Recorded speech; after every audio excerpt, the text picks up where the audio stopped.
they're right now they're building a spec. They're getting distribution. But if we can, put a good manufacturer instead of splitting the three, say, say, hey, and split it four, so this, that. there's a need for it, the market for it, and then we need to be able to see like what improvement facilities, the power for that is a lot different than cost-wise, or regular, distribution. How about which way they can make more money? Cost benefit. Whether it be distribution or manufacturing. But if the market is there, and we know how we can capture some of that market, and then we look at the cost to ramp up, power to that area, then we can say, hey, this is the value you're gonna get. If you did manufacturing. So is this thing talking about open free trade zone? I have free trade zone separate, I think that on top box. Okay, so we need to like, I don't think that we should make a how that presentation works. on that, to make a suggestion towards the end, but I don't, even you that's. don't have a. I was looking at some, Even these e-commerce sites that want to do cold storage, stacking. why is zoning is important? Why is zoning That important? have a storage. Whether free trade zone. That way, because they're loading from the front. And the zoning tells you? You don't dictate what the zoning is. No, what I'm saying is, there's a boundary that it covers. Yeah, but the zoning map But didn't are tell they, you that. are they based Yeah, on but what I'm saying is, when you go uh, on their website, that area is shaded in green. like, are any of these buildings For zoned on agricultural, cubic feet, or that is it all are square feet? not. Well, the cubic foot is the margin, when you go vertical with the ceiling. You open up, drop up. Because we have a lot. But You even know, if if you it's can get not that in extra free trade racks zone, on how does top. it work? No, And it- how think can about we it, make it it's free like- trade zone? it's a ton more So cost. some because I'm looking It's at already- the- No, I have to find out it, Extra but coverage it's just and like, it was like. A lot of stuff. Like, your safety changes. You can send it to me. Let's try. That's something. No, that- I have it on my that's something computer. that could be- If that's something major. No, I agree, but Because that's there's a why. lot of value in that. I don't know the, people are saying, What's the login there? RM. That's all I'm running. Oh, Jesus, Robert. RM. There we go. See if it works. You should probably just, 400,000. Oh, if it logs in at RM, I'm gonna. That's like a cheat code for the class. That's all you need to do. No password, no nothing. Just RM. Just RM. I just typed in RM as user. Ah, damn it, didn't work. I'll keep going, I'm just gonna look at the password. so one of the, they really major on this free trade zone thing. I don't know it. And, I just know every other, I know the other major developments like the Flagler, Solaris, and your Target Trust, all have like 100,000 square foot buildings. So go up against. We don't that. want you to talk to everybody. But, what we can do is, I think you should major. Like that's what I was Really trying to. understanding that. They said we really need to Okay, get, well, you went for smart things, like that's what we really need to think of how to work. The process of making it work. Because what that does is, if you And that was my next question. Yeah, that might be a competitive it's a advantage, real incentive for people to come. that everyone else is 180 and out they're of town and come Yeah, but to that region. Does it have anything to do with being duty free? maybe It has something that to allows do you to with do that more when you office pay space duty in on the, front. whatever you manufacture there. He's, So I think you don't pay on raw materials coming in, you just gotta actually use stuff. because I don't really want to talk about it anymore, So but I don't. because I don't want to spend. No, that's what I'm saying. I have Just listening. excuse me, find his password, and I'll tell you guys. Oh, by the way, so I spoke to So I Joe, I will told him get about the back project. He says we have to wait. and- That's the first thing. And then he says what we need to do is we need to assemble us and advise you. That's the dilemma. I And don't he think we was should one of the accept guys who wants me to I don't contact. think we should, I think we should try to figure out why that needs to be deeper than the rest. Yeah. Yeah, he's on those. So it's Dylan's mentor, right?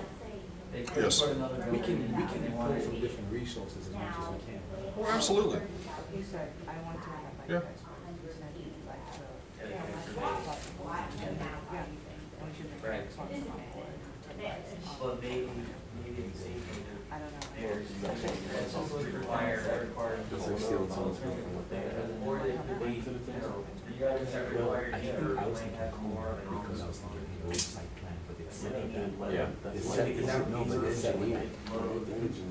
60 by 30. And just to be clear, So- I did say that everything was gonna be due December the 5th, Friday, correct? And then you can submit everything then to the developer on December the 5th? Because December the 6th is the day that I've set aside in here, where we don't have a guest speaker and you're gonna do the presentations. You'll record them and then you'll send them, and then they'll have like a week and 2 weeks to review it, and then. Exactly. Cool. Which would be obviously. Smaller tenants. Yep. want- Capital A. There's. SKEWSBC. That's the password? That's the password? Yeah. Ask you, yeah. BC. Warehouse managers. RM 32-423. Or it's just office space. But I'm sure there's tenants that probably want like maybe a larger component of office. Because the other properties that are on this are really square. 50,000 square foot office and warehouse. We are in. It's like a. My job is done. Because I mean, even at Amazon, when we drove by there, they just had that small little. What else did you're looking at? I'm looking at the version. Small work in there. Right. But I'm sure They're on. I'm putting it on the, I'm putting it on the right now. Employees versus how much cargo they're. They've sold 25 I buildings. just emailed that I sent, right? Yeah, I printed it out. Okay, cool. So like, you could look at these two items. So you can design, Really, yeah, so you can design the like total. a whole freezer. I mean, I'll take a look at all of these questions, but I'll focus on these. Yeah, but this week we wanna bring something next week. Yeah, pretty much. Direct to that. And say, hey, once we solidify this, then we can say, oh, we want to get into it. Right.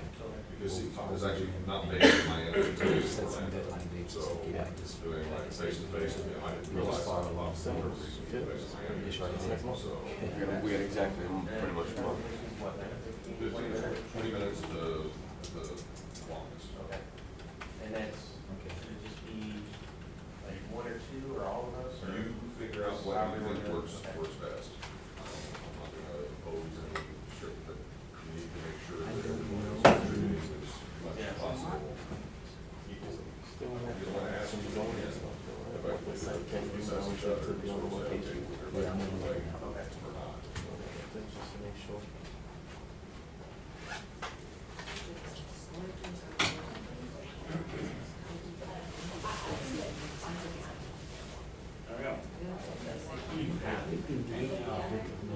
Anything else work?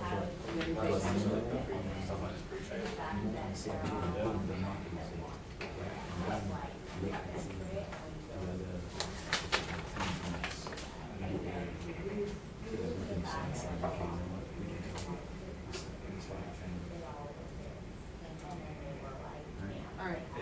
One of the things that they said, as far as your, they said to us, they approach is to actually try to find, they look at the market.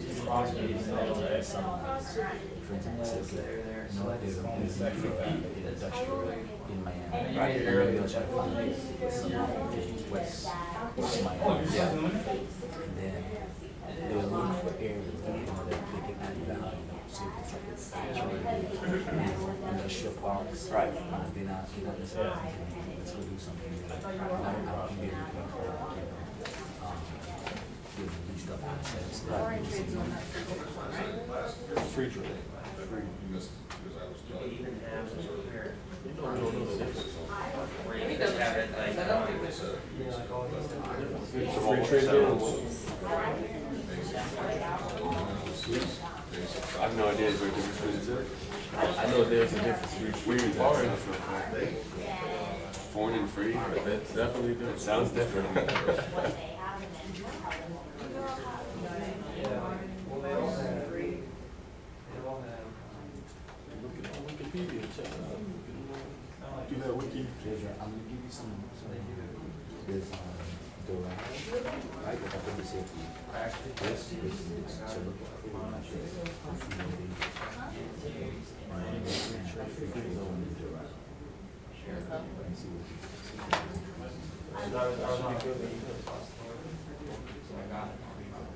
think that's different. If I gave them out. I'll double check that, but I think it's different. I'll figure it out. That's what they say.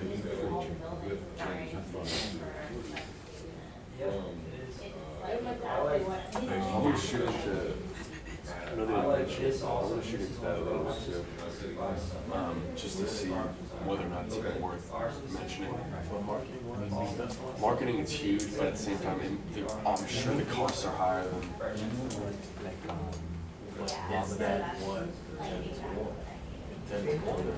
Hey, it's new, it's exciting. Yeah, Long John Roberts. Roberts. He was saying that, you know, lead is becoming popular. And from like a design standpoint, it's great. Like architects, they love it. They love it because they don't pay for the down building. Right. Like construction. Right. Okay. We contractors, we don't like it. Yeah. Okay, now. Construction costs go up. Ridiculous. Okay. Now, so, and then what you were saying, you mentioned something really key. On the client side, not everybody is moved like that. You know, like, have a call on where you can say, they want to go rent a building. Hey, is this something, right, being certified building? Somebody's looking for office space. Governmental. Companies that should construct themselves in their appearance and need to in order to compete with the public. They need to know the whole building. You know, they'll say, hey, I want to, if you come in and rent, you know, a few thousand square feet of office space, you don't really care. And so I don't know what the play is on the industrial street. They may think that they don't even know what it is. Who knows in terms of. When did you send it? A while ago? Yeah, just now. I feel like cheaper because it's a box. It's not like you have different AC space, outdoor space. It's like one box. And if you can create some kind of platform that will reduce the costs of your tenants, it might attract more tenants. If they're electrical users, 5 cents, whatever, instead of, the cost is just, like I said, it's cost benefit. So I just need to. So you're gonna have to be able to like really Absolutely. Absolutely. yeah, based on Based on research, what the cost is gonna be. Yeah. 2 hours in industrial. There's probably statements of operating expenses on the 2 variations of what to Who expect. knows, there might be some people already have that involved. Yeah.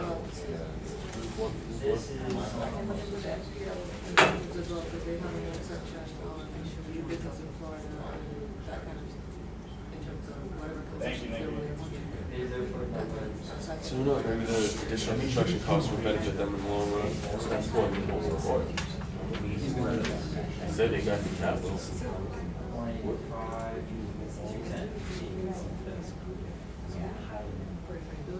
That's why I'm trying to figure out what direction we're going.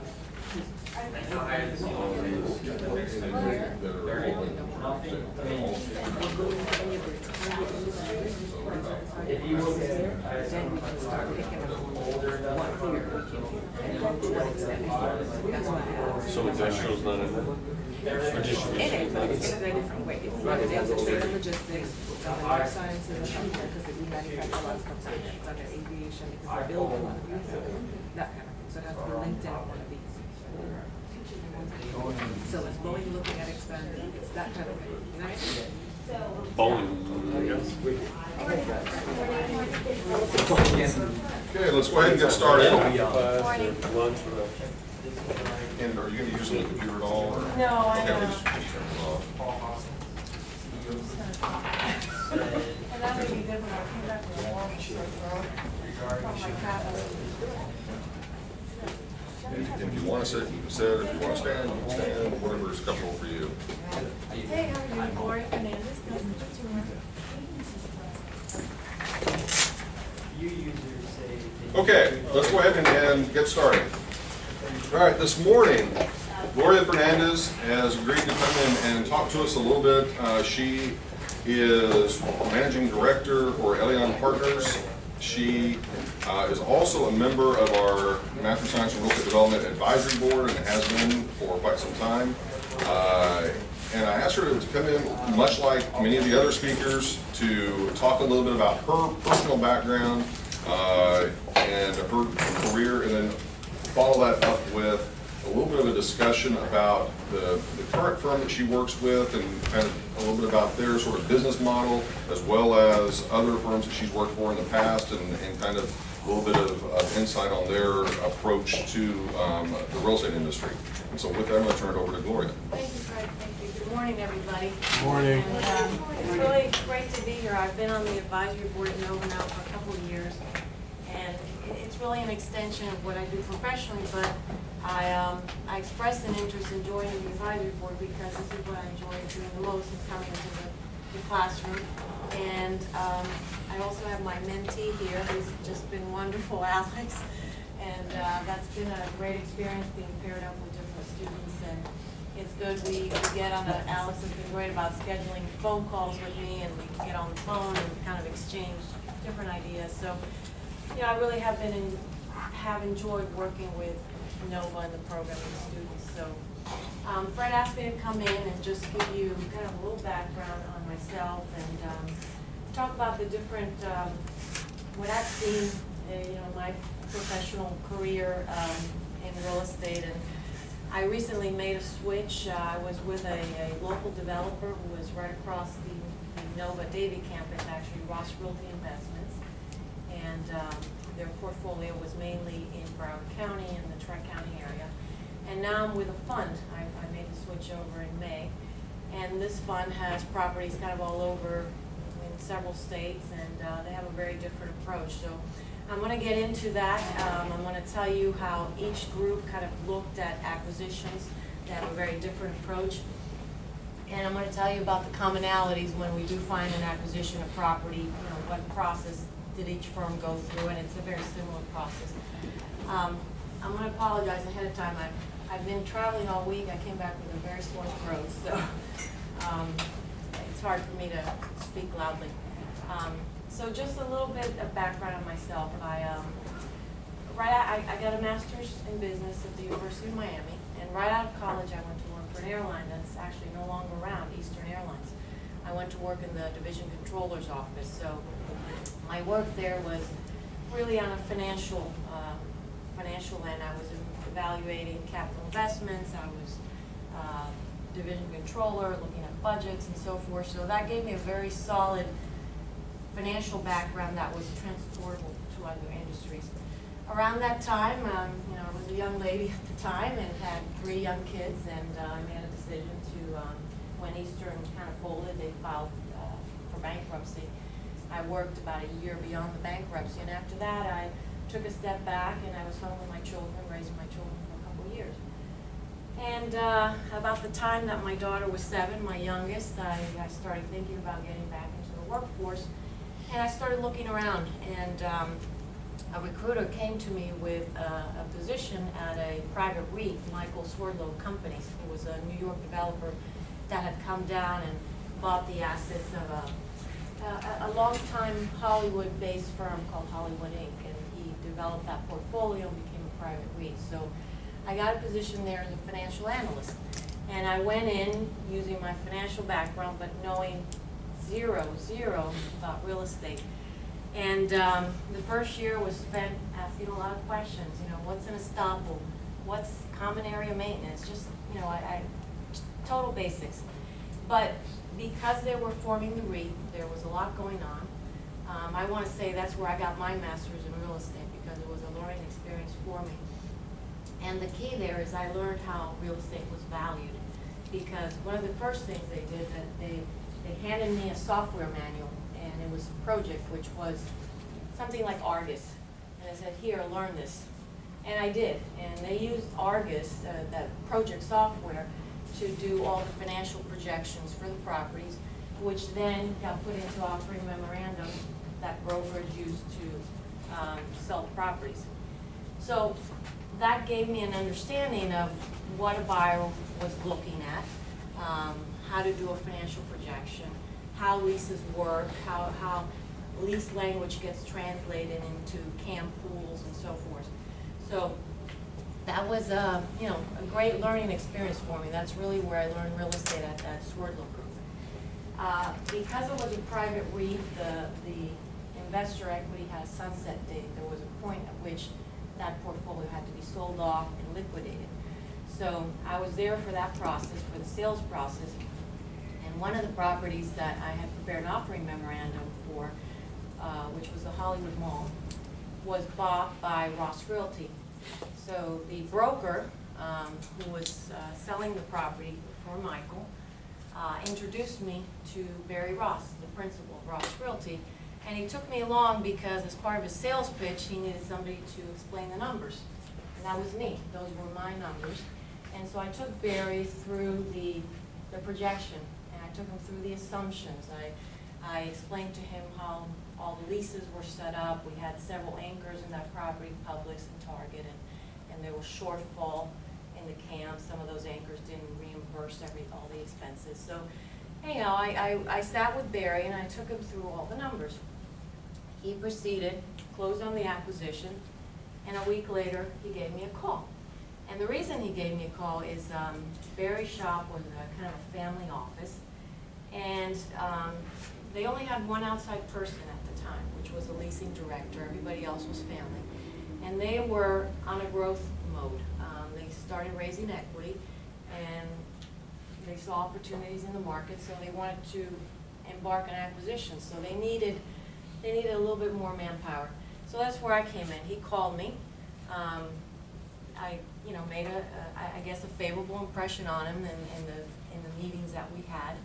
And so he called on me, and at the time, Michael Swordlow was winding down his REE, and it probably had a lifespan of maybe another year, year and a half. So I thought it was a good time for me to jump and make a change.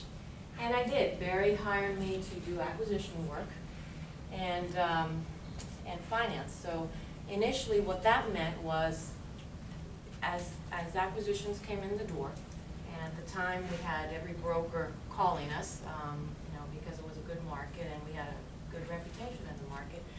So acquisitions would come in. Every week I had stacks of offering memorandums on my desk, and I had to review those, and if it passed kind of that first level and it went to Barry and his brother-in-law, who was the other general partner, and then they did their evaluation. At that point we decided, well, this is worth looking at a little bit more. It would come back to me, and I would proceed on doing the financial underwriting, which I had learned at Swordlow Group doing that. So, and then once we looked at the pro forma, it made sense.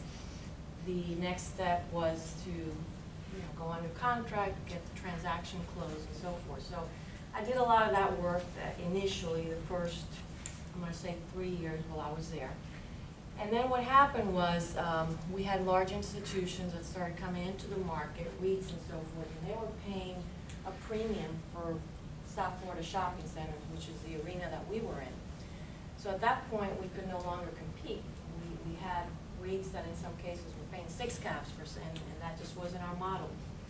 Our model was, excuse me, our model was family money, and friends and family, what I want to call a country club equity.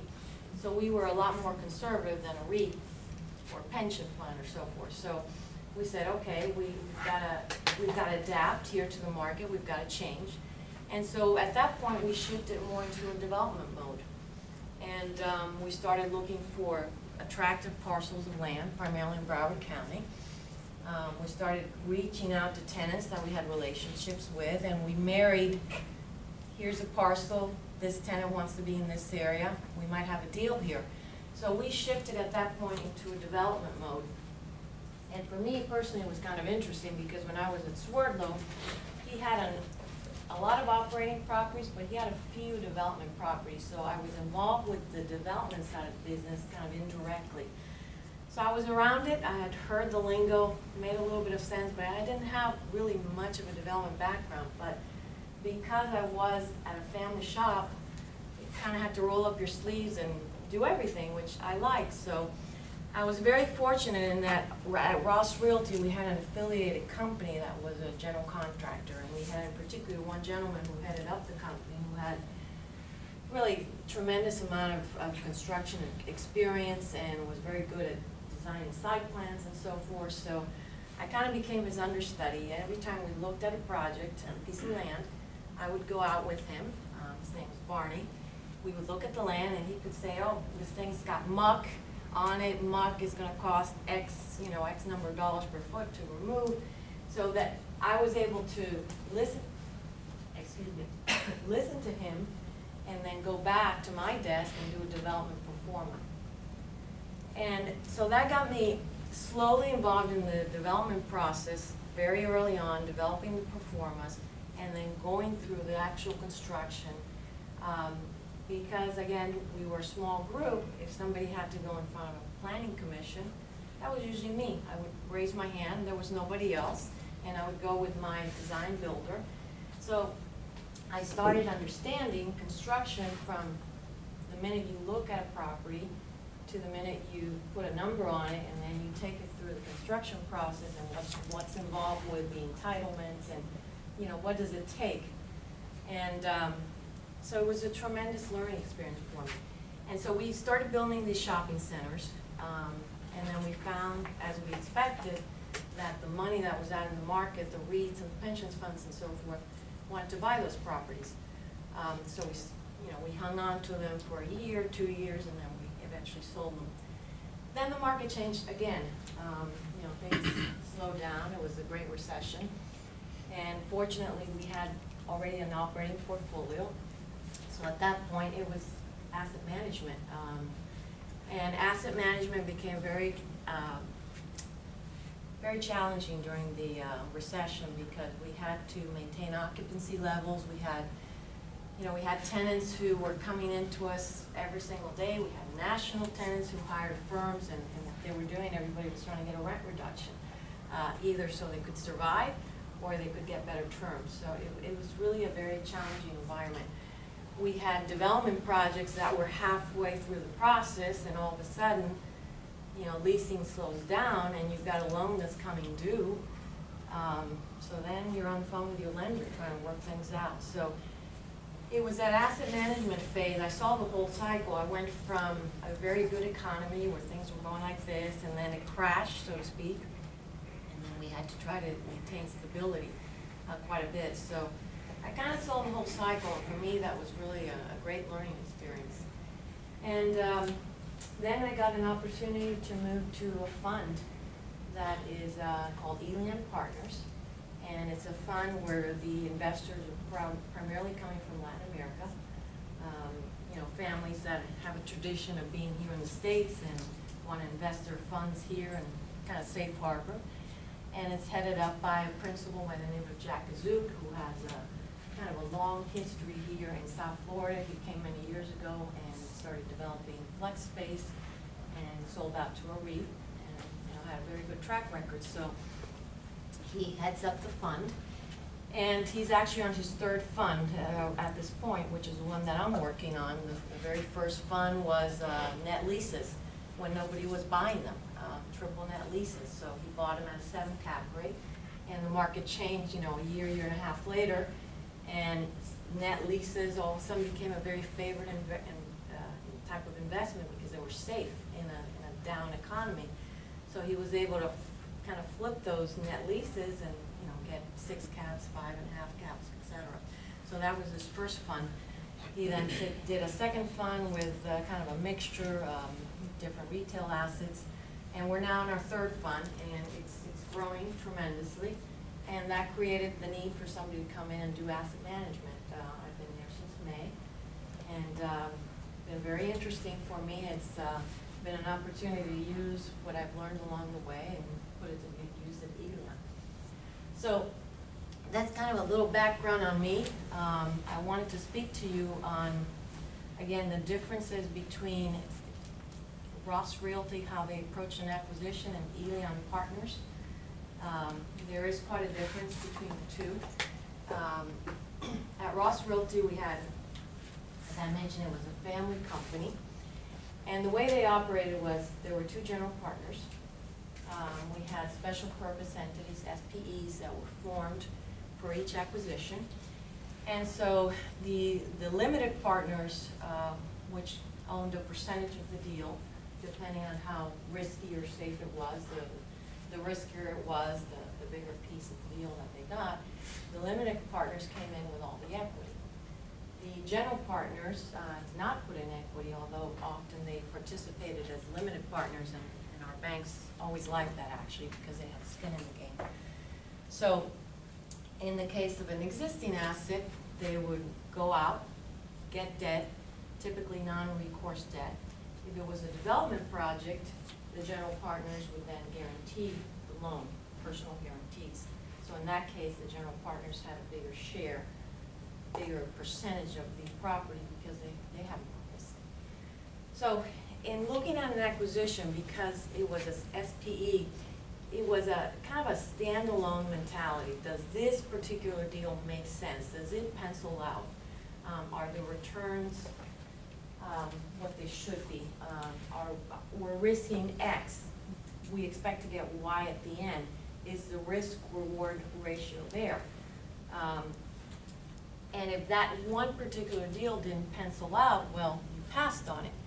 There was also a very conservative mindset because your investors were, in some cases, their kids, their aunt and uncle who needed the income for retirement, their friends who they had lunch with every day. So there was a very high degree of trust on the investor part, and they often followed them on different deals. But on the part of the general partners, there was a tremendous amount of conservatism because they were risking their own money, their family's money. And yes, we got fees, I mean, leasing commissions, acquisition fees and so forth, but the fee wasn't what was driving the decision to acquire. Whereas I think with an institutional type of situation, you have to place money, you have to acquire, and I think they may be more fee-driven than I think a family-type business would be. So we stuck to what we were comfortable with, which was most properties had to be within an hour and a half drive. The furthest north that we went was St. Lucie. The furthest west that we went was Fort Myers. We had to be able to drive the property. We had to be close to it. We only strayed from that one time, and that was a deal in North Carolina, and that was only because they had a presence in the market from many years ago, leasing some properties for a fund. But generally, everything was down in South Florida. Broward County was our home. Most of our employees lived in Broward County, so again, we had the property manager who on her way home would see 3 or 4 of the shopping centers, and if there was a light out and a sign, she would notice it because it was on her way home. So that was our comfort level, you know, just doing things locally. And the underwriting was easy for us in the sense that when we were looking at a property, for example, that had vacancy, my leasing director who lived in Broward County could say, you know what, you better write, when you underwrite, the market here is $22, so I went and underwrote 20 to be safe, as an example. So that was our comfort zone. And what I did also with our investor base, most of it was down here, and investors really liked being able to drive by and say, oh boy, I've invested in this vitamin shop in Boca, that's mine.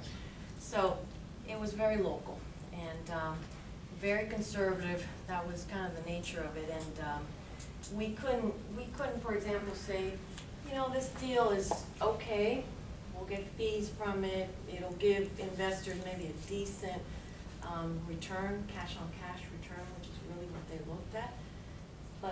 But this deal is great, so between the two of them, we'll do fine. It was never that kind of thinking. Each deal had to stand on its own.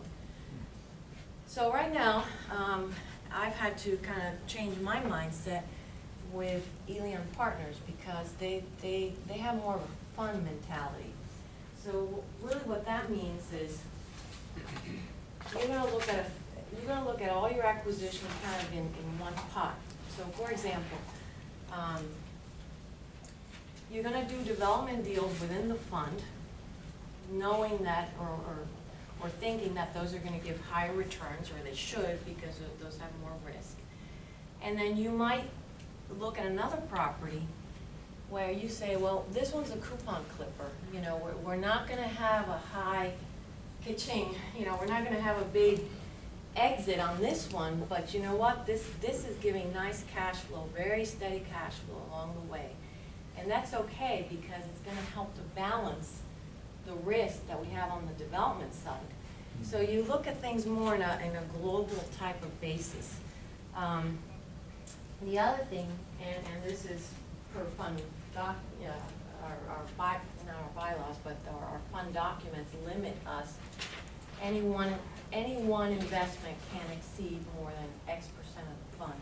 So that's a kind of a self-imposed way to mitigate the risk within the fund. So we can't do, you know, one deal, and I'm just gonna throw out a number, that's $100 million, and then we have all these little deals, and that $100 million represents 60% of your fund.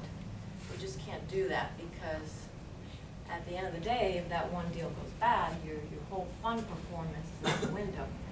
So it's more of an averaging type of return situation that we have with the fund. The other thing we do is within the fund, you don't want to have too much concentration on one particular tenant. For example, and I'm just going to use LA Fitness because they were my tenant when I was at Ross Realty. We probably would not feel comfortable having 10 LA Fitnesses in our portfolio, because if anything happens to that tenant, it's a concern. Now, at Ross Realty, I had a little bit more flexibility. There was a time when we had 3 or 4 LA Fitnesses in our shopping centers, and we started getting very uncomfortable, even though those were standalone, but just the same, because our investor base was the same, we didn't want anybody getting hurt by that one tenant going out.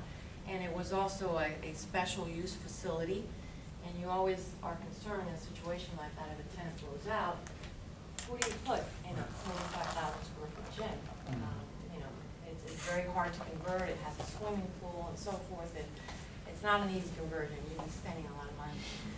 So, going back to the fund, that is always a consideration. You want to try to balance the fund, and you want to spread the risk as much as you can.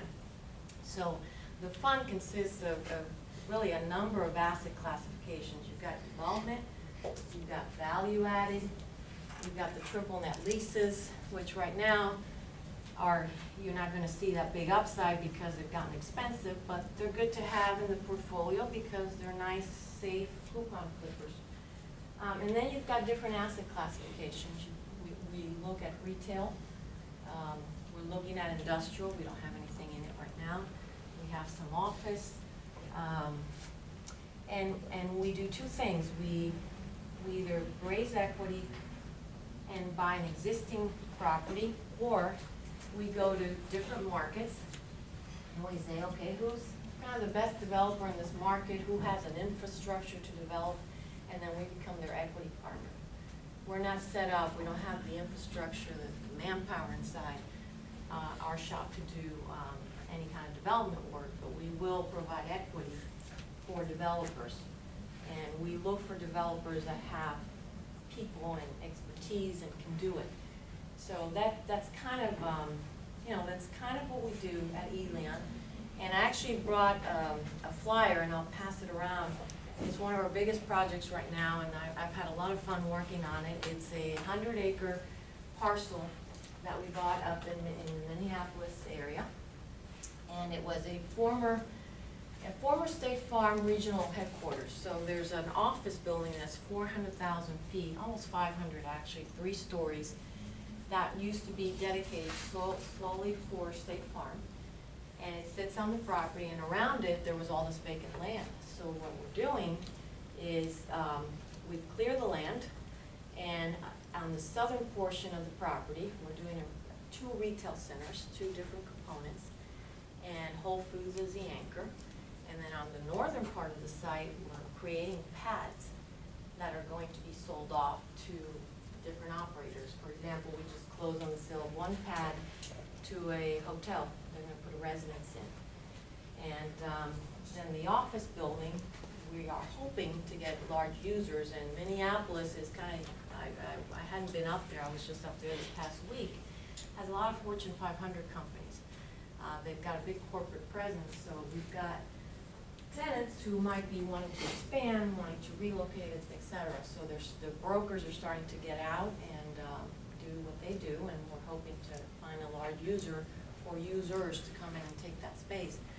However, in order to mitigate our risk, because that's a very big building and a lot of space, we reached a development agreement with the city saying that if within 2 years we don't get this thing leased up, we have the right to tear it down, and we end up with land. So that's how we've mitigated our risk on that particular property. We're not gonna have to carry it forever. So that's actually a very exciting project. I'll pass around the flyer.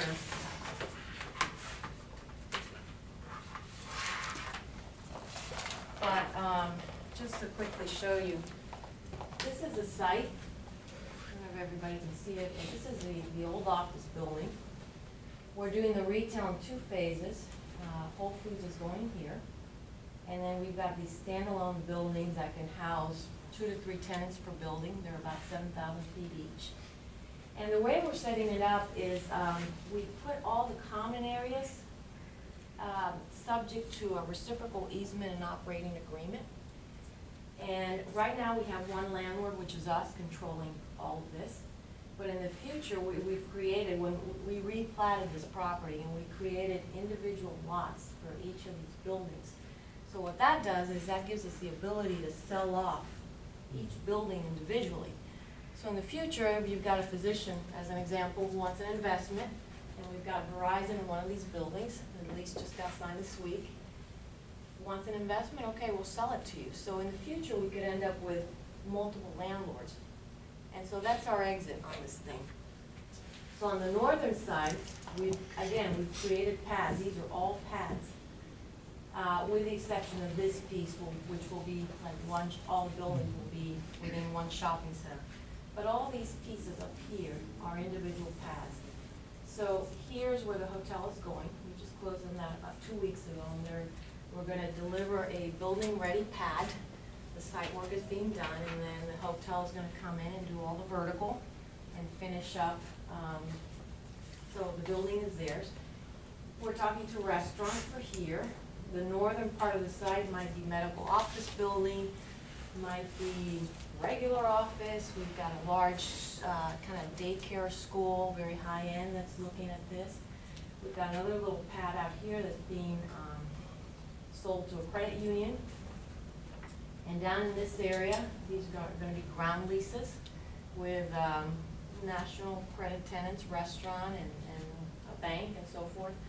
So this is a project. I'll kind of pass it around. So that's an example where we have a joint venture partner who's a well-known developer up in that area. They're our partner on the site work, and then we have an arrangement with them that we buy the parcels at a predetermined price. So they're doing all the construction for us, and it's great because we're sitting here in Florida. We can't be there on a day-to-day basis, and they're definitely a very qualified group. So that's an example of our biggest project. I also want to pass around an example of a project that I did at the Ross Realty. It's in Coral Springs, and I don't know how well you can see the picture, but this was actually a very challenging project for me, and really, I cut my teeth on this one as far as the development work. We bought 20 acres, which was comprised of this piece that is in front of the sawgrass, and then another, it was 20 total, 10 and 10, and in the middle, you have a public center that already existed. So WCI was the seller.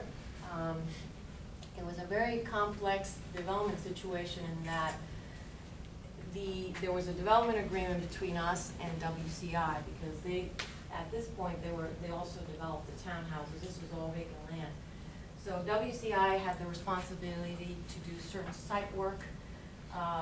This project had to be replatted totally. We had to create associations, commercial association, because again, these are pads and the parking lots are in an association. So we had a commercial association that we created for the office, and back here we had retail. And then we had a master association with the residential that WCI was building. And throughout the kind of halfway through the construction process, we were just kind of starting. We got it entitled. WCI goes and declares bankruptcy. So here I was. I'm working every month. We had to meet with WCI and kind of go through the infrastructure work that they were required to do, and we had to true up costs and so forth. And every month when I went to meet with WCI, there was a new person on the other end because they were on their way out. So it was very difficult, but somehow the work got done. We got off to a very good start, and I'll pass this around just so you can see it. That project had 40,000 feet of retail.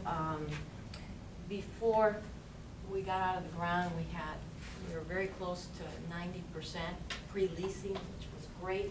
Rents were in the 30s. This is an affluent area. It's near Heron Bay. You have a lot of golf course communities, high-end homes. So the retailers saw that and they liked it. There was also a Publix, which shadow anchored us, owned by somebody else, a fund. So we were off to a good start in the retail. The office, we were very concerned about. We have some office in our portfolio, but Ross Realty really wasn't an office developer. Their strength was retail. But the city made it a condition of the site plan. They wanted to create an employment center there. And so the site plan called for 3 office buildings, a Class A, 45,000 square foot each. Like I said, we went in with some trepidation, but as it turns out, the office has performed very well there. The selling point has been the visibility to the Sawgrass. So we ended up with very good tenants there. For example, Memorial Hospital, South Broward Regional, South Broward Hospital District took some space there for a orthopedic facility that caters to kids and teenagers. Great demographics for that type of use. Strayer University took 1 whole floor. They were in an expansion mode at the time, and they like being near highway locations. We had the corporate offices of another hospital. I can't recall the name. So we had very good credit tenants that went into that office, and at least one of the office buildings we sold off to a medical condo guy. So that reduced our risk on the office. We sold off 1 building. It was built to suit for them, and then we developed the other 2 buildings and have them as lease properties. So the retail, in the meantime, which got off to such a great start, really suffered during the kind of the recession, and rents there went from being in the 30s down to the 20s. And it's fine now because that's market. So for a new buyer coming in, they're going to look at that rent roll and say, okay, your rents are not above market. I don't have a big risk here. They're at market. So while Ross Realty took a hit, at the end of the day, now we have a stable property. So that was really a very complex development. Had a lot of fun with it. It really also involved working with the Publix Center, because one of the keys that came up during due diligence was access is a little bit tricky to get into that property. And so I needed an easement from Publix to go through their parking lot so I could access my office buildings conveniently. And Publix is a big corporation, big company, and not always the most responsive, but during due diligence I discovered that I also had something that they needed. And they were having flooding in their parking lot, and as part of the horse trading, if you will, we agreed to let them tie into our drainage system, and in exchange I got my easement. And the minute I got my easement, then it was a go, and we were able to go hard on the contract and proceed. If we hadn't gotten that easement, it wouldn't have happened. So that was an interesting project from day one, from the time we were under contract to the entitlement phase to the construction phase. And somehow it got done, but we faced a lot of challenges. Yes? Did the company that declared bankruptcy finish the construction? Well, yes, they worked with us actually, yes. They had infrastructure to do, so it got done. The challenge there was are they gonna finish it? You know, we had our concerns, and just, there was no continuity as far as, you know, every month was a different engineer. It actually worked to our benefit, because I ended up having to pay less than I normally would have had to. They ended up absorbing more of the cost than I thought that they would. But, you know, it was a challenge. One of the things that you had mentioned, I think really deserves to, for everyone to kind of latch onto a little bit, the notion of having a commercial association. Everyone has, you know, heard of, obviously, homeowners associations and that sort of thing, but on the commercial side, you know, in certain areas, it's not as common, you know, to have that. You typically do have a single owner that manages the property and that sort of thing, but having these individual pad sites that are individually owned and having a commercial association, could you talk a little bit about, I guess, some of the challenges that the association faces to deal with those local owners, but then also kind of how maybe they are different than kind of the residential sort of associations, and just flesh that out a little bit. I would say a commercial association is, in my mind, a little bit easier than a residential association, because you're not dealing with residents. You're dealing typically with maybe, you're dealing with business owners. The flexibility in the Heron Bay property there was, it gave us the ability to have a common, kind of a common standard of maintenance. So you didn't have 3 individual owners carving out the parking lot. We had 3 office buildings, so you didn't have an owner saying, okay, I'm gonna cut the grass twice a month here, and the other owner is gonna cut it every week. So you had that common maintenance across the parking lot. It was a more professional way of doing it. Now, and the city liked that, by the way. The city liked the fact that that structure was set up, because the association now is going out and hiring all the vendors and collecting dues from the 3 office buildings, and then the landlord of each office building then takes that charge and it goes into the camp for the individual tenants. So it makes it easy. It makes it easy from that standpoint. The drawback is, if you're a private owner and you own your own parking lot, and you know, if you want to have a special event, and we actually, it's a good point, because we actually had a property out in Miramar where we sold off a piece of the land to boat campers. And boat campers host a lot of events in their parking lot. They bring in buses, and you know, they have people out there giving samples of food, and when there's games, you know, it gets crazy in their parking lot. So that property was actually part of a 5-acre kind of extension to a shopping center that we own. So we bought the 5 acres, and we built a Strayer University on a piece of the parking lot, and then we sold off the other land to boat campers. So I initially had the same structure set up, or we were going to set up, which was going to be to form an association, have 1 parking lot. You have 2 members of the association, us as landlord for Strayer, and then boat campers. Well, when they saw that, before they even made a bid on the property, they didn't like it. They said, we want to do what we want to do in our parking lot. We want to control it. And so, you know, we wanted to make a sale, and we changed it. You know, we accommodated them. So we went to the city, and they were okay with it. And the reason was they didn't like the association concept. They wanted to know that from this line over was their parking lot. If they wanted to park a bus there, they didn't want to have to go get approval from the landlord. So that's your drawback. That's definitely your drawback. But in the case of that flyer I'm passing around, City Place up in Minneapolis, we didn't go the association route because we had too many owners, and we didn't want to be in a situation where, you know, one owner doesn't like one thing and then they get into a dispute. So there, instead of setting up an association, we've set up a reciprocal easement operating agreement, which is very detailed, and it says you can do this, but you can't do this, and there's a whole long list of things you can't do. So we used a slightly different structure there, with the thought that you're still going to have this agreement that's going to govern and set standards, and then we placed the maintenance obligation for the retail on the Whole Foods. Whoever's the landlord for the Whole Foods shopping center will be will have the maintenance responsibility for the adjacent parking lot where I have these standalone office buildings. The thought being that whoever owns Whole Foods shopping center is probably gonna be an institutional owner. Whoever owns these individual little buildings is probably gonna be kind of a private, local owner.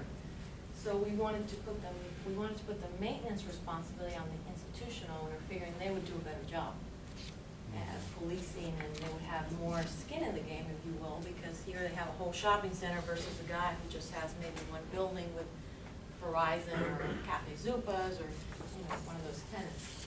So slightly different structure.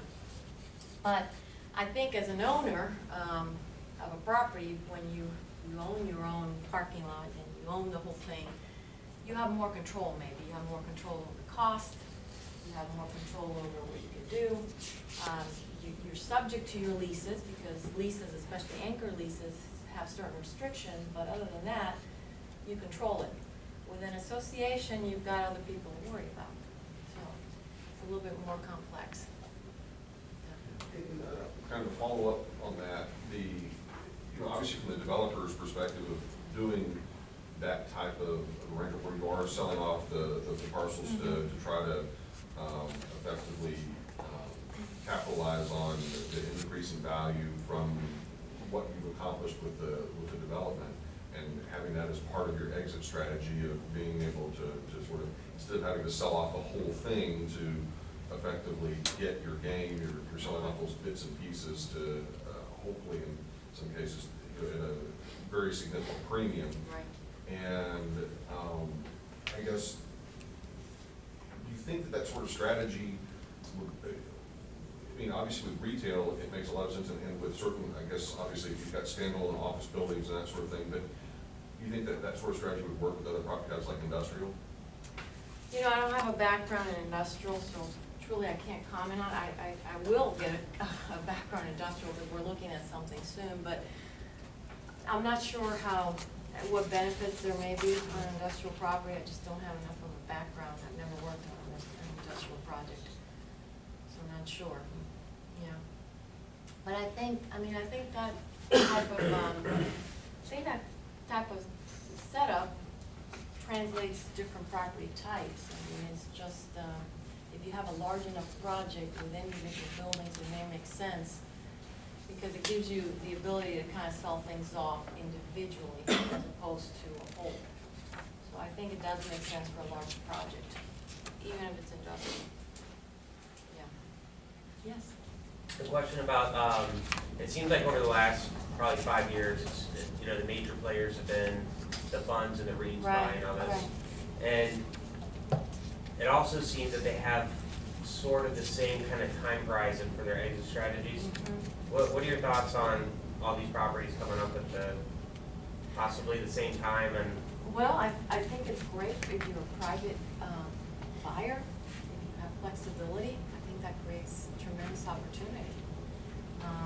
So things will trade. It's obviously going to hurt the seller if you have a lot on the market at the same time, but I do think that somebody else's misfortune is somebody else's opportunity. So do you guys worry about that in your fund? No, because, well, first of all, the fund is spread out in about 10 states right now. So you have different markets have kind of different market cycles to a certain extent. So it's not a big concern, and we are selling some things along the way. As an example, we have a net lease, a restaurant net lease in Boca, and we've been getting phone calls, and we're going to sell that one. I mean, why wait? That's something where you have a definite lease term as it gets closer to the end of the lease. It's going to be less valuable, not more. So something like that we're going to sell along the way. And I'm not sure about other funds. Maybe they don't all wait until the very end. Maybe they sell along the way. But I think there's enough demand right now that there's a lack of product, at least in this area. We've got a lot of overseas money that's coming in. And people are buying for property, so if it's not right for a fund, I think a private money will step in. That's my opinion. Yeah. since Ross Realty was like a small family-owned type of thing, I know you've moved on and started working with the Alien Partners. Do you still, since it's a small company, do you still like consult with them to help them out and stuff like that? I have a philosophy that you always leave on good terms, and we have a very small industry. As you go through, you're going to bump into the same people, lenders, attorneys, you know, principal. You're going to bump into the same people. So when I left, I made sure I got plenty of time to wind things down and turn them over in a nice, neat package. Still in contact with them, and just to give you an example, in our new building, we lost power. The whole building went out in Aventura.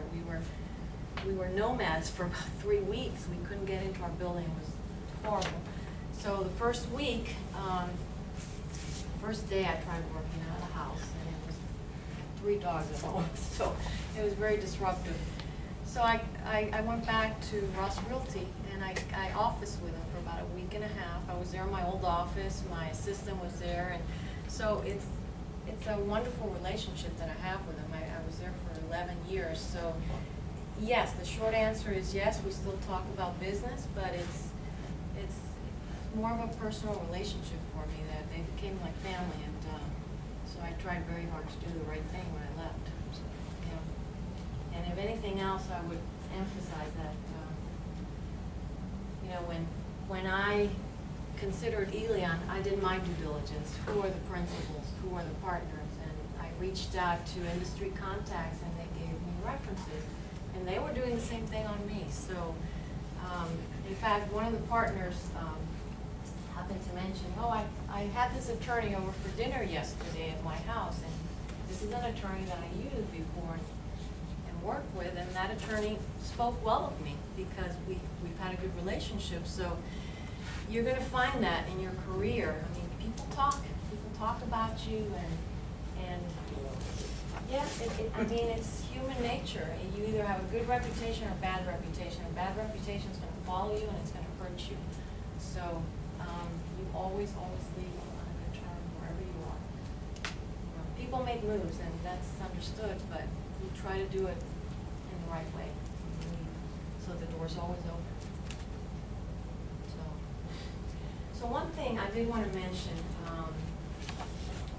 is, in spite of the fact that the two companies have very different approaches, what's very consistent is your due diligence process between the two. Even though you have, you know, different standards and so forth, you still go kind of through the same steps when you look at a property. You know, you look at the market, you talk to tenants and try to determine, you know, how solid are your tenants, who's looking in the market, who's not there. You do a market tour, you understand market rents.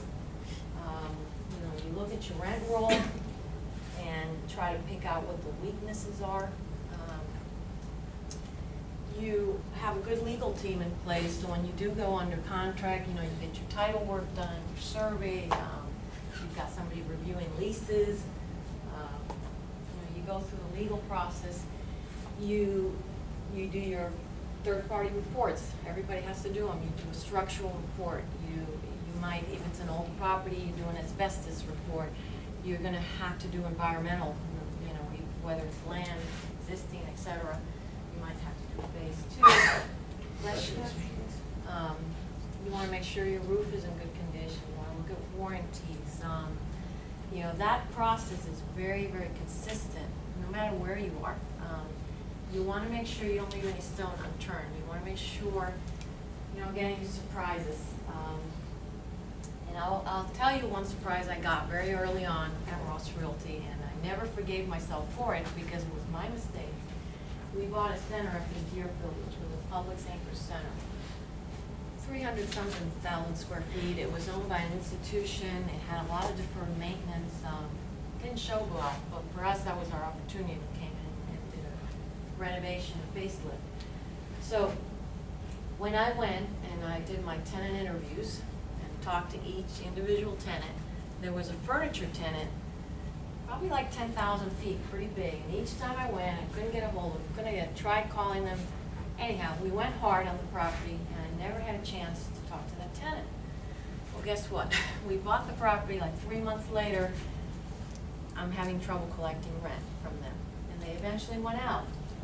And this was Publix was here, the center was very spread out, and this furniture store was on this side. And it was a slow part of the center because it was away from the Publix. So here I've got, I don't know, 10, 15,000 feet, you know, kind of a big hole in my rent roll. Who do I put in there? And I beat myself up for it because had I talked to that tenant, I would have had a chance maybe to kind of feel them out. And maybe I wouldn't have, but I could have told the general partners, hey, I did the right thing, I talked to them, you know, I checked them out. So that wasn't the case, I didn't do it. That was my mistake during the due diligence process, and it came back to haunt me. So the whole thought of due diligence, and sometimes it's very compressed. Sometimes you get 30 days and you're trying to do everything in 30 days. But you gotta try to, you know, look at everything. Look at everything you can, from the legal standpoint, from the physical standpoint, the financial. You gotta get into tenant files and see the correspondence, because, you know, if you see correspondence in the file, even though the tenant's paying now, but if you see that maybe a year ago they were slow paying rent, or they were asking the landlord for abatement, that's a red flag. So you got to try to, you know, look at the thing and no stone unturned. So, because you're still going to get surprised, even after you close, you still are going to get surprised. But at least you've done your job and try to eliminate any unpleasant surprises. So due diligence is very important, and regardless of the underwriting criteria and what returns you're trying to get, the process is still very much the same, and it's going to be the same whether you do office or retail or any other property types. You know, you got to look at your leases, you got to look at your property condition, you got to look at all the underlying legal documents that affect you. So that's a very similar process, and it's very important. And unfortunately, you're not going to have the luxury of time in many cases. So it's important to have people that you trust. An attorney is your best ally in that case. You got to really be able to rely on them. And you've got to read every single lease, in my opinion. You can't just rely on an attorney abstracting the lease for you. You've got to read it. You've got to have your attorney read it, and then you've got to compare notes. You've got to, you know, talk to adjacent property owners and find out what's going around. And you've got to maybe get in the car with a broker and give me a market tour. Because, as an example, that Deerfield property had an inline grocery store, not grocery store, drugstore, a CVS or a Walgreens, I forget. And typically drugstores want to be standalone on a corner somewhere.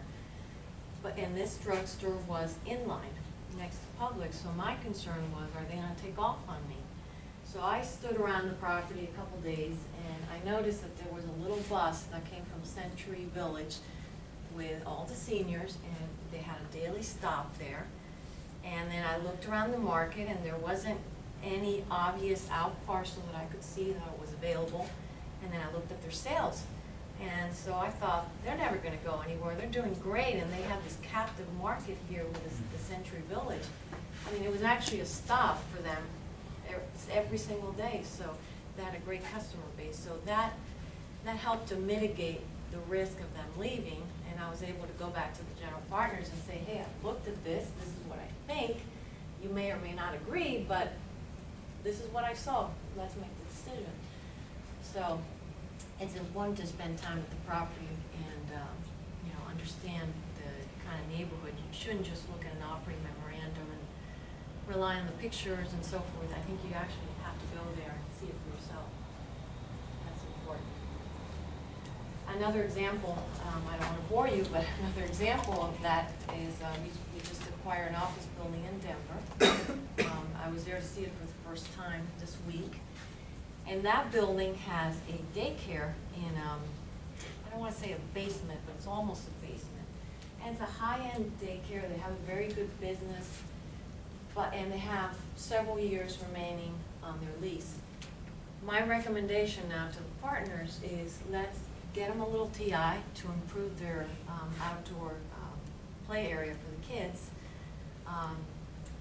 Let's get them to take a section of the parking lot which is closed off for them now and have them take responsibility for that and have them pick up the snow removal costs and the liability insurance, because that'll reduce the operating expenses for me.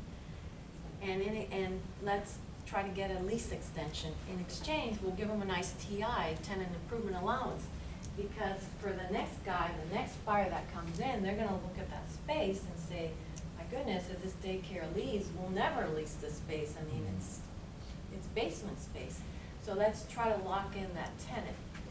And when really you look at the space plans and the pretty pictures of the building, it didn't register. I had to see it, you know, I had to see the space, I had to walk it.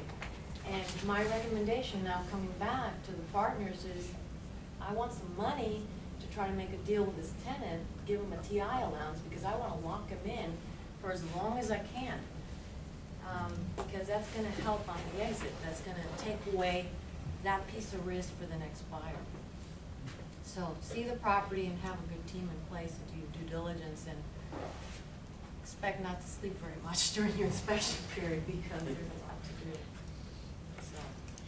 So any questions? I mean, for a nationally based fund like this you're part of, who really promotes it? Who has to go out and make pitches to other investors, private equities, or? well, we're kind of lucky because the chairman, Jack Azoud, has a kind of a long history here. His family is very involved in business in Colombia, so there are a lot of high net worth families throughout Latin America that know his family, okay, and know his track record here in Florida. So we do have a partner within the fund whose job it is to raise equity, and he's got, I mean, he's Peruvian, he's got tremendous relationships across Latin America. And so he's on the phone, and then we have investors, I think almost every week, who come in and we do a presentation in our conference room, and they want to see it and they want to hear it.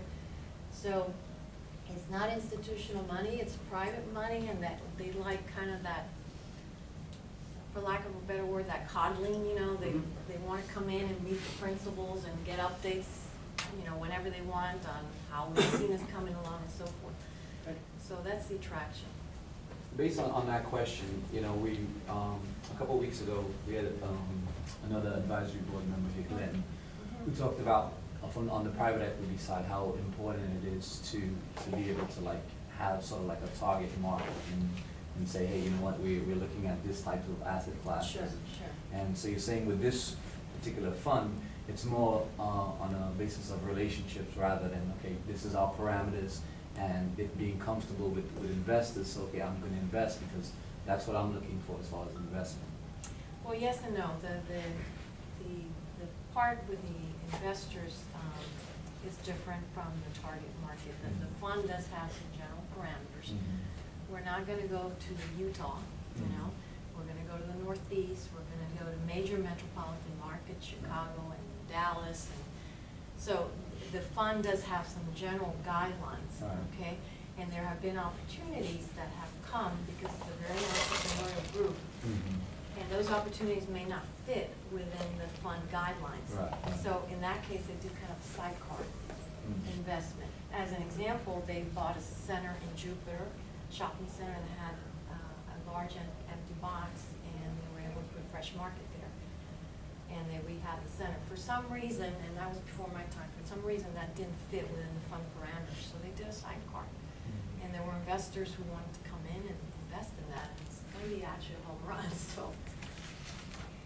What is the size of the fund, and is it a U.S.-based fund, or it's a offshore? No, it's a U.S.-based fund, and we, you know, we report to the SEC and so forth, so it is a U.S.-based fund. How many assets under management do you Let me think, I'm not sure of the square footage now, but it's No, a in terms of, combination. in terms of In AUM. terms of equity, In terms of equity, we're north of 100. north of 100. And it's still growing, so, yeah. Have you ever thought about becoming minority certified owners?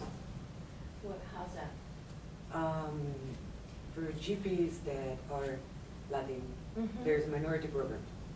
No, okay, no, I'm not aware of that. You Okay. can be certified as minority and access institutional money if you're US based. Huh. Institutional US money, and you go from here in the bucket to here in the bucket, because now you're an emerging manager. Okay, Being in the north of 100, yeah. you're an emerging manager certified minority. Oh, interesting. I'm not familiar with that program. I'm not sure if that's something they consider. or Yeah, not. because the exemption is to 150. Okay, After that, you have to file do reporting on it. right, right. Mhm. Oh, interesting. No, I wasn't aware of it. Something to look into. Yes. With the difference between Ross and the funding we're working on now, do you guys still kind of use the same debt ratios as far as? No, actually, very good question. The fund is gonna typically be in the 60 to 65% leverage ratio, not more than that. With Ross Realty, sweet spot was 70%, but we would go to 80. So from that standpoint, the fund is more conservative. And there are some deals, smaller deals. We have actually a program with a small developer. His thing is marrying a piece of the land with credit tenants and vitamin shop and Starbucks and those type of tenants. So it's, the individual deals are small, but we have a program with him. And those deals generally, on the land acquisition side, are all cash, and then we fund some pre-development, and then we'll put in debt at the end. So the fund is more conservative than Ross Realty was on the debt side. And the Ross Realty, the other difference is on the development deals. You had personal guarantors, you need it for a construction loan. So we haven't had that. Typically, if we provide equity to a developer, that developer, as part of the deal, has to guarantee the construction debt. And being the fact that Ross is more conservative on the other aspects, why do you think did they put more debt on the property to make the numbers more favorable? Yeah, or? yeah. Yeah, it depends too. If it was a longer term hold, you're gonna leverage less, but some properties we were building, and because the market was so hot, we knew we weren't gonna hold on to them for very long. So in some cases, we did interest only, which can be a little dangerous depending on, but in some cases, we did interest only like the first 3 years, the first 5 years, and then amortization would start. But in those type of situations, generally that property just flew off, and we sold it, so it didn't matter. So, yeah, but you're right. That's a very good question. Each group had a different guidelines, if you will. What's Ross focusing on now? Well, they're kind of they're not in a super growth mode anymore. They're kind of in a kind of stable type mode, and they're really doing smaller out parcel type developments, strip centers, which is kind of how they got their start. They're being very safe. They're not doing anything on spec. And part of the reason for that is the general partners are a little bit older now, so they shouldn't be taking risk at this point in their lives, and they're not. So they'll do, for example, perfect example is we got a small parcel on Meisner and US 1 in Boca, prime, real estate. Vitamin Shop wanted to be there, so we did a build-to-suit for them. And it's selling at 5-something cash. Somebody came along and wanted to buy it, so of course they couldn't say no. One of those things. So those are very safe little deals. That's really what they're doing at this point. Yeah. Whereas before they were taking more risk and building, larger shopping centers. So on that, are they identifying the site and getting it locked up and then kind of marrying, or are they just flat out buying it and then trying to find the? No, they won't buy something like that on spec. In that particular case, we had a relationship with a tenant broker, and he said, look, Vitamin Shop has, when you look at their map, they have a hole in East Boca. If you see anything, Okay. and then there was another broker who we knew, and he had a listing for the land, so we got it. They have never, almost never, have bought a piece of land just on spec. That's actually, in my opinion, super risky, because land can go to, during the recession, there were some developers who were saying, if you give it to me for free, I won't build, because it just didn't make sense. So your land values can plummet, and you have no income, you just have carry costs. So land is very speculative, can be very speculative. So the thought was always to have, one of their successes was a shopping center in Miramar, West Miramar, which at one point was one of the fastest growing cities down here. It was a 150,000 square foot center. They bought the land, it was already graded. There were no surprises as to, muck and conditions, it was graded. There was interest, there was like a letter of intent with Ross Dress for Less. So that was the catalyst. So this was a situation where somebody came to them, somebody they knew.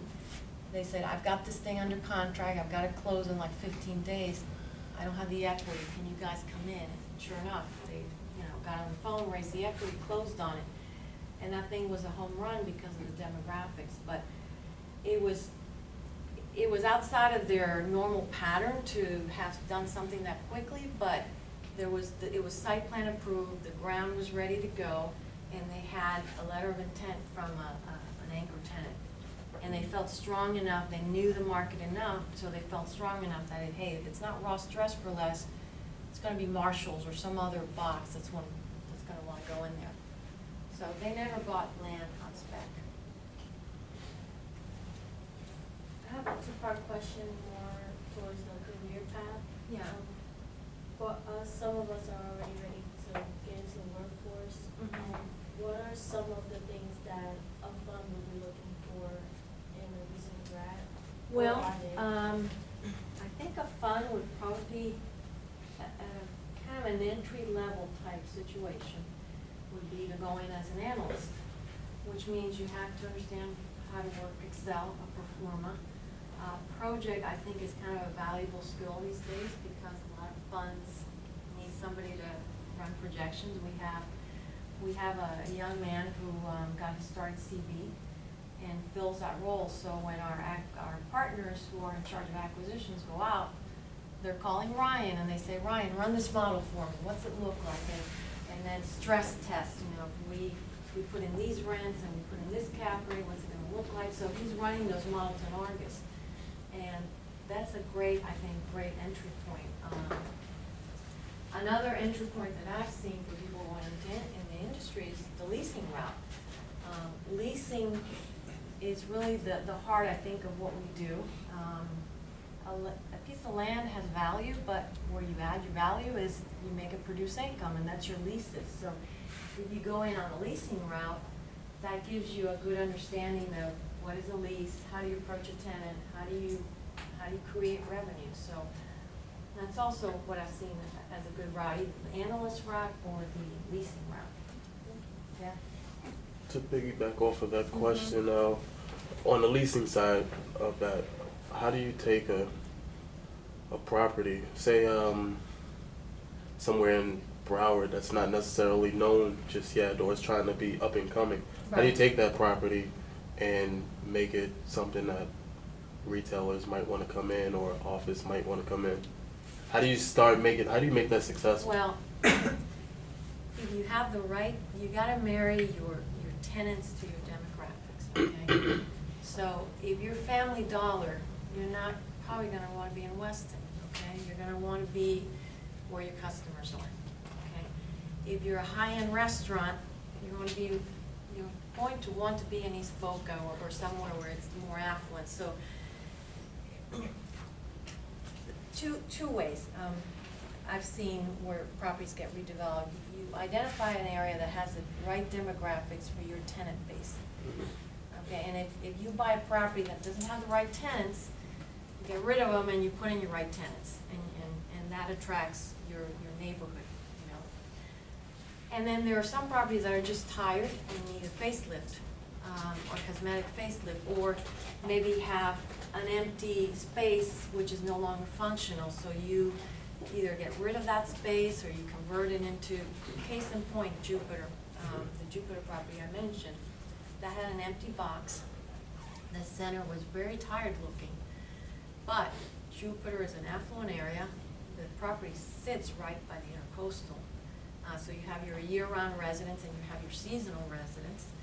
So the minute they got Fresh Market interested, and that's their demographic. I mean, Fresh Market is not your discount store. They want an affluent customer base. And married that demographic to your tenant, so you got them to go there. And then in conjunction with that, you rehab the center, so now all of a sudden, you've got a place where people want to shop. But if that same property had been somewhere else, you know, maybe out further west or where the demographics weren't right, you wouldn't get Fresh Market to go there, you'd have to look for another type of box. So I think you add value by repositioning your tenants, you know, looking at the physical plan, what do you need to do to it. There are some shopping centers that have been built and they just have too much inline space. It's never gonna work, you're always gonna have vacancy. And you see that actually, I used to see it a lot in like West Broward, where you had maybe a good Publix, but you've got, you know, bay after bay after bay of inline space. You're always gonna have 10% vacancy in a center like that. So then what do? Maybe you know, maybe you get rid of that space, maybe you combine a couple inline bays and try to get a junior anchor to go in on your end to bring more customers, because usually what happens, your traffic is coming into the Publix. Right. And then as you go away from the Publix, less and less, and then your rents start dropping, so what do you do to drive traffic to that end? So, I think it's a function of the area you're in and trying to find the right fit. So as a leasing agent, would you go and speak to brokers to find the tenants, or do you go out and try to speak to tenants directly? Well, it depends. If it's a national tenant, they have their tenant representatives, and that's who you're going to be talking to for the most part. If it's local space, a lot of times it's knowing what other tenants are in the market, who's happy, who's not, who wants to expand, whose lease is coming up, and then it's just calling and pounding the pavement. So the local space is a lot tougher to lease. You know, sometimes it might be, you might know of a sub shop that's successful and it's a couple miles away. And then you say, hey, you know, I've got this property and it's across from a university and there's lots of students. We think this would be a great market for you. Would you consider an expansion? So it's cultivating those type of relationships. But on the national guys are all typically represented. So then you've got to get very friendly with the tenant representatives. You got to go to the ICSC. You got to know the different brokerage houses, and you have to get networked with them if they're going to drive your deals. Like the Vitamin Shop deal, we were not talking to Vitamin Shop directly. We were talking to the guy who represents them down in this area. Same thing when we did LA Fitness deals. We weren't talking to LA Fitness initially. We talked to their tenant rep. And you meet these people through like ICSC? ICSC, you know, calling up, introducing yourself, networking events. I'm a big one for networking. I think it's, and you and I have talked about this, I think it's important, whatever role you're in, at any organization, whether it's finance or leasing or whatever, kind of step outside that role and know people in your industry.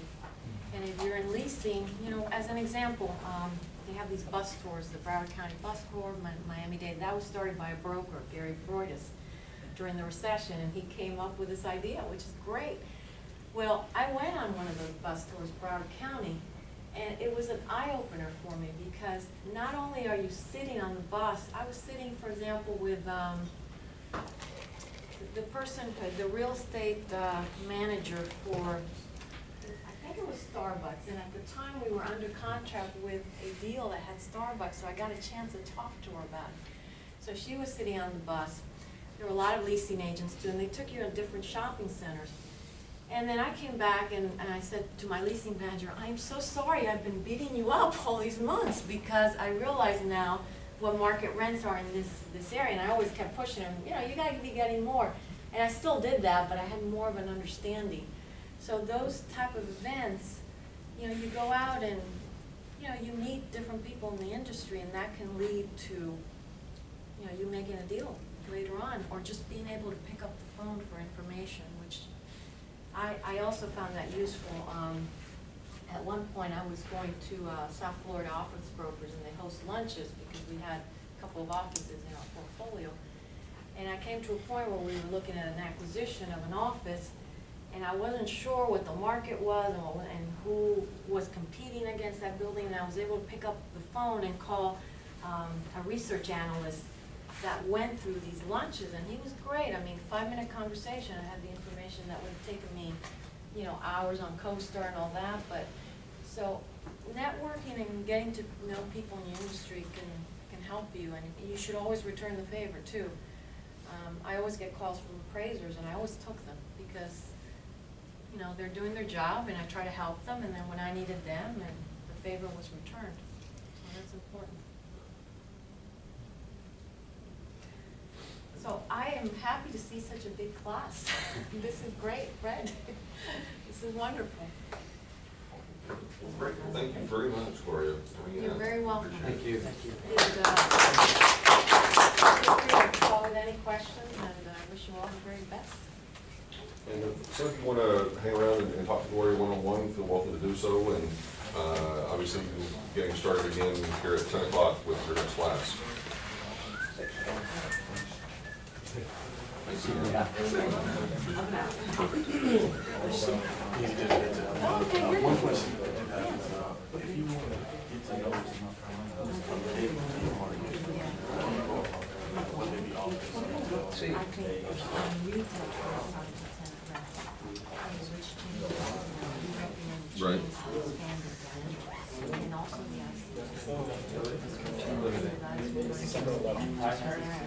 No. you can just stop in flyers. Okay. No. I'm the one that you need to be talking to. Oh, all right. Yeah. That's how you kind of. Right. Development and the reason I 1 and 2.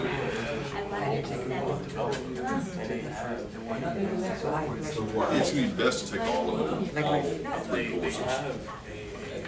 Because they're all kind of intertwined.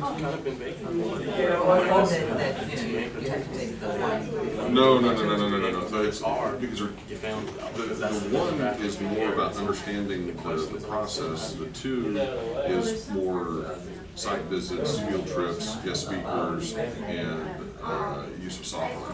How far is it? I would work for me to take this week off. I tried for the and I thought maybe it would be shorter or maybe it was flash work. I tried, but it wasn't possible. How far is it? And let know if we have field trips, like Well, all the field trips for those courses will be on Saturdays. oh, okay. Yeah, no. Those are all embedded within the classes, just like the guest speaker. Oh, okay. But not trips. During Like the, no, those will Like be, you might you'll call and say, you know. know, I don't do this, but so-and-so does it. So the more you make phone calls, the more you're gonna find out. you know, it's only internships, so I'm just trying to learn. Yeah. But there will always be an option like it was this time, that you can either Get your or. hands on everything. Everything. I've So, always said that, I just want to help Sure. get this. Yes. In a year. Yes.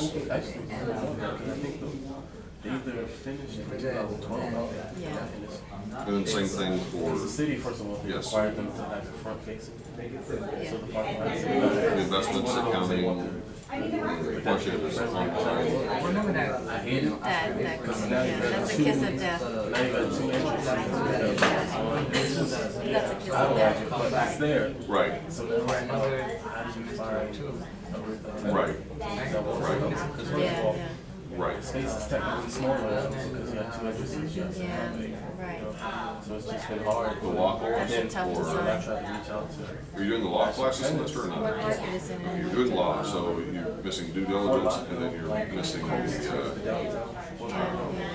kind of like the 7 value system, construction. which is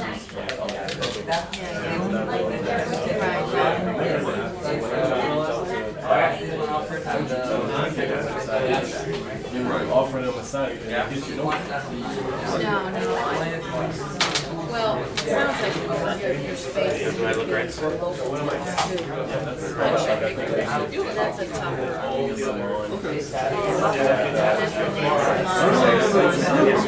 Well, they have, just that type of the- leasing, you just gotta be not. For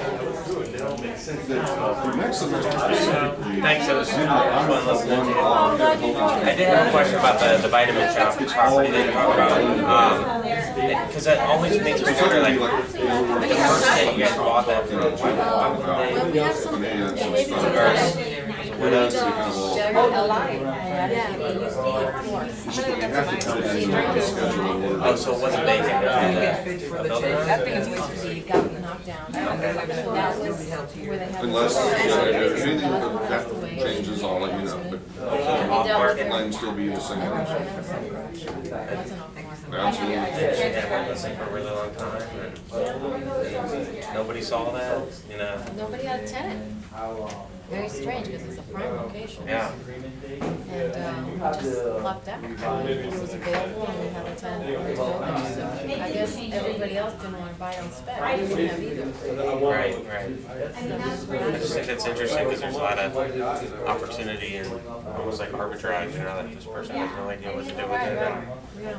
And I think most probably going on is redevelopment. Nowadays, it's South Florida's kind yeah. of, It's you know, tough. done. It's tough, that's So why. repurpose it, Another or, market, yeah. yeah. Okay. And what is life insurance? $60 plus. And how they usually would take like 4,000. They're